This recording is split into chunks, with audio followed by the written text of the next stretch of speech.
আজকে শনিবার, যাই হোক, এটা হচ্ছে মেট্রোর টানেল। আজকে আবার এটা বন্ধ, এখান থেকে নামতে পারবো না।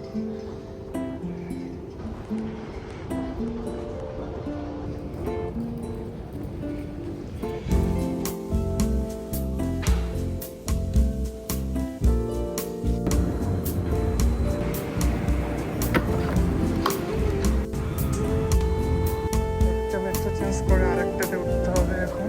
আমার বাসা থেকে আমার ক্যাম্পাসে যাইতে সময় লাগে প্রায় 45 মিনিটের মতো। এর ভিতরে 2টা মেট্রো চেঞ্জ করতে হয়। সো একটা অলরেডি চেঞ্জ করে ফেলছি, আর একটা জন্য দাঁড়ায় আছি। আজকে যেহেতু উইকেন্ড, শনিবার, মেট্রোগুলো একটু দেরি দেরি করে আসতে। সো আমার আসলে যাওয়ার কথা ছিল হইতেছে যে আমার ল্যাবে, বাট আমার আজকে ল্যাবে ঢুকতে হইলে আমার চাবি থাকা লাগবে, বাট আমার কাছে চাবি নাই। সো এই কারণে হইতেছে যে আমি আসছি, আমার ল্যাবের একটা পোস্ট ডগ আছে, ওর কাছ থেকে চাবি নিব। ও এইখানে আসছে এই শপিং মলটাতে, তো ভাবলাম আপনাদেরকেও দেখাই। এই হচ্ছে শপিং মলের ভিতরের সাইডটা। এখানে দেখেন হইতেছে যে বিভিন্ন টাইপের চিজ আছে, এরা আবার এখানে চিজ বেশি খায়। এইটা হচ্ছে যে আপনার গ্রোসারিজের জন্য ইন্টারস্পার, এখানে মোটামুটি সবই পাওয়া যায়। ধীরে ধীরে যাও না আজকে হচ্ছে যে হারভিসে আসছি, মানে বললামই তো চাবি নিতে আসছি, তো এখানে এসে দেখি সব 50% ডিসকাউন্ট। যেরকম এই ব্যাগটার দাম হইতেছিল 150 ইউরো, এখন দাম হচ্ছে যে 80 euro. So it's kind of like অর্ধেক অর্ধেক হয়ে গেছে। উপরেও আছে, উপরে হচ্ছে যে আপনার জামা কাপড়ের মানে স্টোরটা আছে, জামা কাপড়ের স্পট। সেই অবস্থা, সব কিছুতে ডিসকাউন্ট।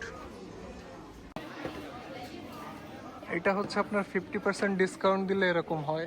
দেখেন অবস্থা, পুরো ভিয়েনা মনে হয় এখানে চলে আসছে।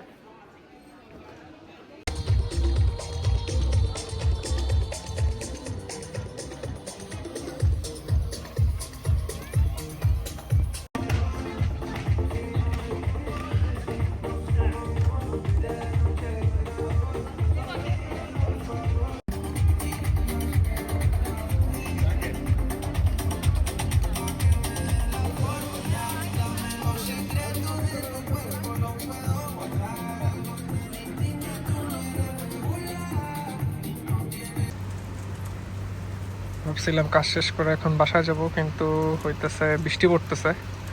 সো এখন তো অবস্থা খারাপ, মেঘ করছে ভালোই আকারে। দেখি কত সময় পরে বৃষ্টি কমে। আজকে আমি ছাতাও নিয়ে আসি নাই, যদিও প্রেডিকশন দেখাইতেছিল যে বৃষ্টি হবে, তারপরও সাহস করে চলে আসছিলাম। এখন তো ধরা খেয়ে গেলাম।